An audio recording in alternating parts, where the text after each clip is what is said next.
के फॉर्म में कब क्या होने वाला, सारी की सारी चीजें आपको मिलने वाली है। तो प्लीज इस वेबसाइट को याद रखिए। जितने भी बच्चे यूपी से काउंसलिंग करने वाले, सारी वेबसाइट के अंदर जितनी भी इंफॉर्मेशन है हर दिन यहाँ पर अपडेट होती है और उस चीज को अपडेशन देखते रहना। जैसा एलिजिबल हो जीएमसी के लिए भी और प्राइवेट में किसके लिए, एमबीबीएस के लिए भी और बीडीएस के लिए भी। समझ में आया? लेकिन अगर आपने 1 लाख भरा है तो आप जीएमसी के लिए मतलब जीएमसी भर सकते हैं और प्राइवेट में क्या भर सकते हैं, सिर्फ बीडीएस भर सकते हैं। ये बोल रहे हैं कि अगर आपने चॉइस फिलिंग करी है और गलती से आप चॉइस लॉक करना भूल गए तो आप ऑटोमेटिकली बाहर हो चुके हो। तो इस बात को ध्यान रखना स्टार मार्क करके।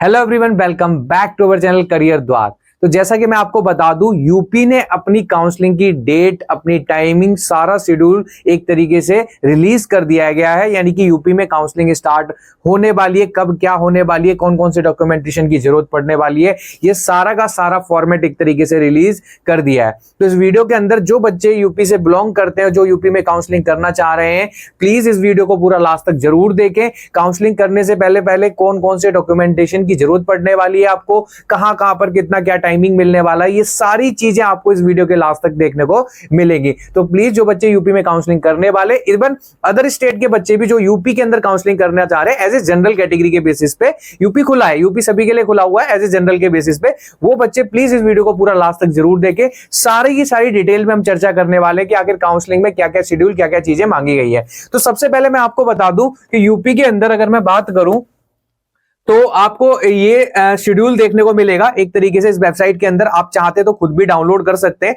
और अच्छे से डेप्थ में पढ़ सकते हैं। अगर आपको लग रहा है कि सर नहीं मुझे पीडीएफ चाहिए, तो आप मुझे कमेंट सेक्शन में मेंशन कर सकते हैं। तो मैं आपको प्रॉपर तरीके से आपको एक तरीके से क्या कर सकता हूं, आपको पूरी पीडीएफ प्रोवाइड करा दूंगा। तो यूपी की जब आप साइट पे जाएंगे, डीजीएमई ये यूपी की वेबसाइट है, जहां पर जाने के बाद आपको यहाँ पर सारे इंपॉर्टेंट डॉक्यूमेंट्स। एक चीज और बोलना चाहूंगा, जितने भी बच्चे यूपी से काउंसलिंग करने वाले, प्लीज इस वेबसाइट को याद रखिए। इस वेबसाइट को 24/7 तो नहीं, हर दिन कम से कम आपको अपडेट देनी है। यहां पर सारी चीज से रिलेटेड जितने भी डॉक्यूमेंटेशन है, सारे के सारे आपको पीडीएफ के फॉर्म में कब क्या होने वाला, सारी की सारी चीजें आपको मिलने वाली है। तो प्लीज इस वेबसाइट को याद रखिए। जितने भी बच्चे यूपी से काउंसलिंग करने वाले, सारी वेबसाइट के अंदर जितनी भी इंफॉर्मेशन है हर दिन यहां पर अपडेट होती है और उस चीज को अपडेशन देखते रहना। जैसा कि आपको पता होगा 17 तारीख को इंस्ट्रक्शंस आए थे और टाइम टेबल, ये दोनों आ चुके हैं। मैं एक एक करके दोनों को एक बार अच्छे तरीके से दिखा देता हूं ये क्या क्या चीजें देखने को मिल रही है। तो ये 17 तारीख को यूपी की काउंसलिंग का जो है एक तरीके से रिलीज किया गया, जिसमें प्रॉपर तरीके से बताया हुआ, गाइडलाइन दी हुई है कि एक टाइम टेबल है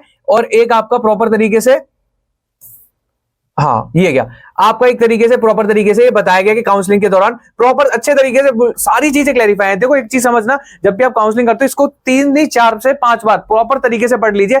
हर एक लाइन को बारीकी से पढ़ लीजिए ताकि आपकी कोई दिक्कत आए ना। तो प्रॉपर तरीके से बोला हुआ, प्रथम चक्र की ऑनलाइन काउंसलिंग के प्रतिभाग करने वाले अभ्यर्थियों के लिए महत्वपूर्ण सूचना। यानी कि यूपी के अंदर राउंड 1 की काउंसलिंग के लिए जो जो मेन चीजें हैं उन सबके बारे में जिक्र की गई है। सबसे पहली चीज, कौन कौन अप्लाई कर सकता है, तो सिर्फ वही विद्यार्थी अप्लाई कर पाएंगे जिन्होंने नीट यूजी को क्वालिफाई किया है। यानी कि जिनके क्वालिफाइंग मार्क्स आए हैं, सिर्फ वही अभ्यर्थी यूपी के अंदर काउंसलिंग प्रथम चरण की कर सकते, क्वालिफाइंग मार्क्स ऑलरेडी नीट में तय हो सके। दूसरी चीज, नीट की काउंसलिंग कहां होने वाली है, तो ये जो वेबसाइट लिखी हुई है यहां पर आपको जाना होगा, जहां पर आपको रजिस्ट्रेशन करना होगा, पंजीकरण करना होगा, रजिस्ट्रेशन करना होगा, जहां पर आपकी यूपी की काउंसलिंग होने वाली है। तीसरी और सबसे महत्वपूर्ण योजना जो मैं बार बार बोलता हुआ आ रहा हूं कि जो बच्चे यूपी से बिलोंग करते, जिन्होंने काउंसलिंग करी है, उनका मोबाइल नंबर और ईमेल आईडी प्लीज अपना डालें, क्योंकि सारी अपडेशन उसी पे आने वाली है। ऐसा नहीं है कि मौसा जी का डाल दिया, चाचा जी का डाल दिया, या ईमेल आईडी साइबर कैफे वाले की डाल दिए, किसी और की डाल दिए, मेल उसके पास आएगा। आपको क्या, उसको क्या फर्क पड़ता है, किसी साइबर कैफे जिससे भी आपने फॉर्म भरवाया होगा तो उसको कोई फर्क नहीं पड़ता है। तो प्लीज जो भी आपने मोबाइल नंबर रजिस्ट्रेशन के समय और ईमेल आईडी यूज करनी है, अपनी यूज करनी है और ऐसी कंडीशन में यूज करनी है जहां पर आपको डेली आप उसको जाके विजिट कर सके। तो ये चीज बहुत क्लियरली अमाउंट में लिखी हुई है। रजिस्ट्रेशन फीस बोला हुआ है 2000 रुपए और नॉन रिफंडेबल है, ये फीस आपकी मतलब वापस नहीं होती है। तो जो भी बच्चे अभ्यर्थी पंजीकरण करेंगे उसके लिए इस वेबसाइट पे जाना होगा और ऑनलाइन पंजीकरण जो भी होगा वो ऑनलाइन की तरीके से होगा, यानी कि ऑनलाइन मोड पे देखने को मिलेगा। क्या क्या चीजें चाहिए होंगी, कौन कौन सी चीजें चाहिए, तो हाई स्कूल की मार्कशीट चाहिए होगा, इंटरमीडिएट की मार्कशीट चाहिए, आरक्षण, जिस भी आरक्षण से आपसे SC ST जिस भी कैटेगरी से आप बिलोंग करते हैं उन सभी का सर्टिफिकेट चाहिए। SC ST ex army NCC जिससे भी आप बिलोंग करते हैं, PWD जिससे भी बिलोंग करते हैं। इसके बाद डोमिसाइल, ये देखो यूपी के अंदर दोनों चीजें इस बार बोला गया, 10-12 हो तो भी ठीक है, ठीक है। अगर 10-12 आपने बाहर अगर किसी अदर स्टेट से करिए तो आपको डोमिसाइल की रिक्वायरमेंट होगी। अब जरा देख लेते हैं कितनी कितनी धन। अगर आप सिर्फ यूपी में गवर्नमेंट कॉलेजेस को टारगेट करना चाह रहे हैं तो आपको 30,000 रुपए का सिक्योरिटी मनी जमा कराना पड़ेगा। दूसरा, अगर आप निजी कॉलेज यानी कि प्राइवेट कॉलेज में एमबीबीएस के लिए फाइट करना चाह रहे हैं, एमबीबीएस कॉलेज जाना है, तो आपको 2 लाख रुपए के आसपास देना पड़ेगा। और अगर बीडीएस की बात करूं तो आप 1 लाख। अच्छा, इसमें एक चीज समझा देता हूं मैं आपको अच्छे तरीके से। थोड़ा सा देखो, आपके लिए ये चीज बोली जाती है कि सर मैं अगर 1% मान के चलो कि मेरे लिए, मैं अगर गवर्नमेंट कॉलेज में चाहता हूं तो मुझे कितनी पेमेंट करनी है, 30,000 रुपए मान के चलो। मुझे प्राइवेट में जाना है और प्राइवेट के लिए अगर मुझे करना है एमबीबीएस के लिए, किसके लिए, एमबीबीएस के लिए, तो मुझे कितना देना है, 2 लाख रुपए। कितना देना है, 2 लाख। और अगर प्राइवेट में मुझे बीडीएस के लिए जाना है, किसके लिए जाना है, बीडीएस के लिए जाना है, तो मुझे देना होगा कितना, 1 लाख रुपए। कहानी ये उठ के आती है, सर मैं गवर्नमेंट और प्राइवेट दोनों की काउंसलिंग लेना चाहता हूं, मतलब मुझे गवर्नमेंट भी चाहिए, मुझे प्राइवेट भी चाहिए, तो क्या मुझे 2,30,000 भरना पड़ेगा? बिल्कुल भी नहीं, आपको 2,30,000 नहीं भरना, सिर्फ 2 लाख रुपए भरना है, जिस 2 लाख के अंदर आप प्राइवेट कॉलेजेस के लिए भी काउंसलिंग कर सकते हैं और गवर्नमेंट कॉलेजेस के लिए भी कर सकते हैं। तो आपको सिर्फ 2 लाख रुपए भरना। अगर आपने 2 लाख भर दिया तो आप एलिजिबल हो जीएमसी के लिए भी और प्राइवेट में किसके लिए, एमबीबीएस के लिए भी और बीडीएस के लिए भी। समझ में आया? लेकिन अगर आपने 1 लाख भरा है तो आप जीएमसी के लिए मतलब जीएमसी भर सकते हैं और प्राइवेट में क्या भर सकते हैं, सिर्फ बीडीएस भर सकते हैं। तो ये बात थोड़ा सा दिमाग में रखना, कई सारे बच्चों की कंफ्यूजन रहती है, जिसको मैंने क्लियर आउट करने की कोशिश की है। यानी कि अगर आपने 2 लाख भर दिया तो आप राजा हो, यानी कि आप जिस मर्जी की काउंसलिंग कर सकते हैं। अगर आपने 1 लाख भरा तो आप जीएमसी और बीडीएस कर सकते हैं, और अगर आपने सिर्फ 30,000 सिक्योरिटी मनी जमा करी है तो आप सिर्फ जीएमसी के कॉलेजेस भर सकते हैं। दैट मींस ये सारी चीजें आपको लिखी हुई है, ये सारी चीजें आपको ध्यान रखनी है। ये सारी चीजें, एक और इंपॉर्टेंट पॉइंट, बहुत ही इंपॉर्टेंट पॉइंट जो मुझे लगता है, जो आपको प्लीज सिर्फ वही अकाउंट नंबर दें जिस अकाउंट नंबर आपका हो, पर्सनल अकाउंट नंबर, कभी भी किसी और दूसरे का अकाउंट नंबर, क्योंकि जब आप सिक्योरिटी मनी आती है, रिफंड होती है, ऐसी कंडीशन में हो सकता है दूसरे के अकाउंट में आ जाए और वो आपको बताए ना कि भैया मेरे पास तो आई नहीं है, मेरा बैंक स्टेटमेंट देख ले या वो देख ले। तो ऐसी कोई प्रॉब्लम क्रिएट ना हो, इसके लिए अकाउंट नंबर आप अपना यूज करिए। Mobile number, email ID, account number, ये तीनों के तीनों आपके होने चाहिए, जिसमें आपको दिखाई दे जाए कि हाँ ये मेरे पास क्या क्या चीज आई है और क्या क्या चीजें नहीं आई हुई है। तो ये बहुत इंपॉर्टेंट है।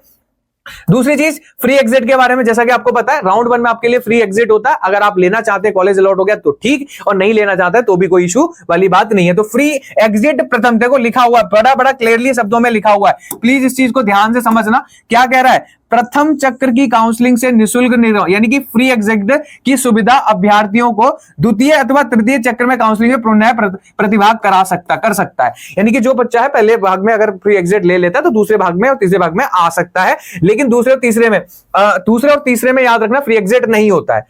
तीसरी चीज इन्होंने बोली है कि उत्तर प्रदेश के अन्य पिछड़ा भाग और आर्थिक रूप से कमजोर ईडब्ल्यूएस के आरक्षण 1 अप्रैल 2025, स्टार मार्क करके बोल रहा हूं, यानी कि जो बच्चे ईडब्ल्यूएस कैटेगरी से बिलोंग करते हैं उन सबका ईडब्ल्यूएस का सर्टिफिकेट 1 अप्रैल 2025 के बाद का होना चाहिए, इससे पहले वाला नहीं चलेगा। ऑलरेडी मैंने वीडियोस के अंदर आपको बताया हुआ, तो इस चीज को भी आप थोड़ा सा ध्यान रखना कि भैया ये चीजें आपको ध्यान रखनी होगी कि ऐसा कुछ भी देखने को नहीं मिलेगा। बाकी सारी चीजें दी गई है कि दिव्यांगों के लिए ये वाले यहां से न्यू दिल्ली द्वारा केंद्र से निर्गत प्रमाण पत्र ही माने, जो भी बच्चे मतलब एक तरीके से पीडब्ल्यूडी से बिलोंग करते हैं तो उनके लिए इंपॉर्टेंट चीज है, सिर्फ और सिर्फ कहां से, निर्गत प्रमाण पत्र ही मान्य होंगे, जो कहां से मिलेंगे, डीजीएचएस से, ministry of health and family welfare से, न्यू दिल्ली। यानी कि यहां से जिसके पास होगा सिर्फ वही मान्य होगा, कहीं और से बना लाओगे तो उसका बेनिफिट नहीं है, वो चीज मान्य नहीं करेंगे। स्वतंत्रता संग्रामी के लिए भी इन्होंने अपना वो दे रखा, ब्राउजर दे रखा, उसके अंदर आपको पीडीएफ मिल जाएगा, वहां से आप डाउनलोड कर सकते हैं। भूतपूर्व सैनिक, यानी कि जो पुराने जो सैनिक होते हैं उनके लिए भी अलग से आरक्षण दे रखा है, तो उनके लिए भी दे रखा है। तो ये सारी चीजें हैं आपको देखने को मिलेगी। ऑनलाइन चॉइस फिलिंग पश्चात चॉइस लॉकिंग करना अनिवार्य है, स्टार मार्क पॉइंट और इंपॉर्टेंट पॉइंट। जब आप ऑनलाइन चॉइस फिलिंग करेंगे तो उसके बाद आपको चॉइस लॉकिंग भी करनी है। अगर आप चॉइस लॉकिंग करना भूल गए तो ऐसी कंडीशन में हो सकता है चॉइस लॉक करने ना होने की स्थिति में अभ्यर्थी आवंटन प्रक्रिया से स्वतः बाहर हो जाएगा, स्टार मार्क।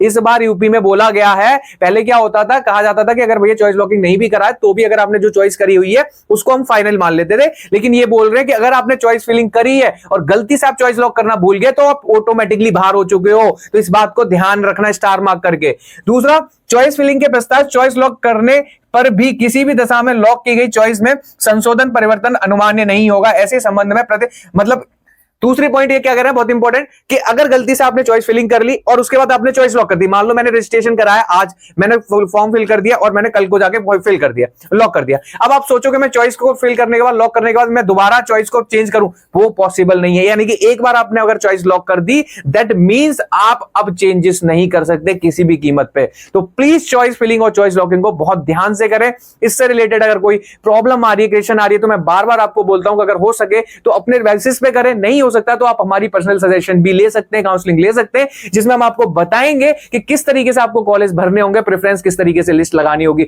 जो भी बच्चे चाहते हैं नीचे दिए गए नंबर पर कांटेक्ट कर सकते हैं, या हमारे मैं डिस्क्रिप्शन बॉक्स में आपको नंबर दे दूंगा, वहां से आप हमारी पर्सनल गाइडेंस ले सकते हैं। लेकिन प्लीज इस चीज को समझना, चॉइस लॉक करना और चॉइस भूलना मत, चाहे आप किसी से भी कराइए, इसमें कोई इशू नहीं है, ठीक है। और दूसरी चीज मैंने आपको क्या बोली कि चॉइस लॉकिंग होने के बाद आप चेंज बिल्कुल नहीं कर सकते। तो ये चीजें आपको याद रखनी होगी जो चीजें इन्होंने बोली है। राजकीय मेडिकल और डेंटल क्षेत्रों में आवंटित विद्यार्थियों के प्रवेश प्रक्रिया आवंटित कॉलेज में पूर्ण की जाएगी। जो भी मेडिकल या डेंटल कॉलेज में जो भी बच्चे बात है, वो कॉलेज में जाकर ही उनकी पूरी तरीके से, मतलब जो फॉर्म भरा जाता है या फिर जो फॉर्म करा एडमिशन जो डन होता है, वो पूरा कॉलेज के ऊपर ही, प्रोसेस के ऊपर ही देखने को मिलेगा। तो आगे अगर मैं बढ़ता हूं, तो जो भी है निजी क्षेत्र या मेडिकल या प्राइवेट के लिए, प्राइवेट के जितने भी आपको ये दिखाई दे रहे हैं निजी क्षेत्र प्राइवेट के लिए, ट्यूशन फीस ये ये जो DGME जो भी दे रखा है तैयार करे, यानी कि जो भी है ये प्राइवेट के लिए दे रखा है। यूपी नीट यूजी का संसार, फिर ये 18 व्यवहार, ठीक है छोड़ो, फर्जी है, मतलब फर्जी इन द सेंस के बुक नहीं है, ये निजी के लिए, ये ऑनलाइन। जो मेन बोल्ड में जो लिखा हुआ है, यही आपके लिए सबसे ज्यादा इंपॉर्टेंट चीजें मानी गई हैं। तो यही आपका एक तरीके से पूरा का पूरा देखने को मिलता है। इस फॉर्मेट को आप डाउनलोड कर लीजिए, एक एक पॉइंट को अच्छे से बारीकी से पढ़िए। कोई दिक्कत आती, परेशानी, नीचे कमेंट सेक्शन में कमेंट करिए, मैं उसका आपका एक्सप्लेनेशन देने वाला हूं। थोड़ा सा मैं टाइम को और बता देता हूं कि काउंसलिंग का टाइम वगैरह शेड्यूल क्या होने वाला है, ये भी वहीं से मिलेगा। डीजीएम वेबसाइट याद रखो, सब कुछ वहीं से मिल जाएगा। जरूरत पड़ती है तो आप हमें बोल देना, हम बता देंगे। डेट जो है 18 जुलाई 2025 से स्टार्ट होगी, ध्यान रखो। 18 से लेके 28 तक का आपका टाइम होगा। कब होगा? 18 से लेके 28 तक का, 2 बजे से लेके रात्रि 11 बजे तक का 10 दिन का आपको टाइम मिलेगा बढ़िया तरीके से। अब date of deposition of registration and security money, तो उसके लिए भी आपको 18 से लेके 28 तारीख का टाइम दे रखा है। 2 बजे से लेके, मतलब फ्रॉम 2 बजे से लेके 2 बजे तक का टाइम दिया, यानी कि 10 ही दिन का आपको टाइम मिलेगा। उसी दिन में आपको चॉइस फिलिंग करनी है, चॉइस लॉकिंग करनी है और सिक्योरिटी अमाउंट भी जमा करना है। तो लास्ट का वेट मत करना, सोचना कि भैया मैं 28 तारीख को करूंगा, ऐसा बिल्कुल भी गलती से भी मत करना। ध्यान देना, 18 तारीख से अगर आपकी चॉइस स्टार्ट हो रही है तो 1-2-3 दिन या 2-3 दिन में, 4 दिन के अंदर रजिस्ट्रेशन अपना कंप्लीट करके चॉइस लॉक करके अंत शांति से बैठना है। ये नहीं करना कि लास्ट टाइम में मैं करूंगा, मैं ये करूंगा, मैं वो करूंगा, बिल्कुल भी नहीं करना है। प्लीज इस चीज को ध्यान रखना, ठीक है।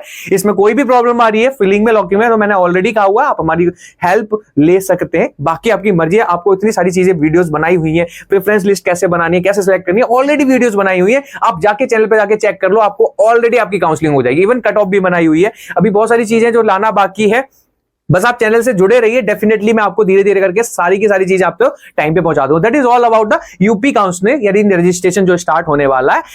कोशिश की है मैंने इस पूरे वीडियो के अंदर आपको समझाने की। अगर इसके बावजूद भी कोई दिक्कत परेशानी रह जाती है तो नीचे कमेंट सेक्शन में आप मुझे कमेंट कर सकते हैं। डेफिनेटली मैं या मेरी टीम में से कोई ना कोई आपको कोऑर्डिनेट कर लेगा। तो चलिए आज की वीडियो में इतना ही, मिलते हैं अपनी नेक्स्ट वीडियो में। तब तक के लिए bye bye, take care and thank you.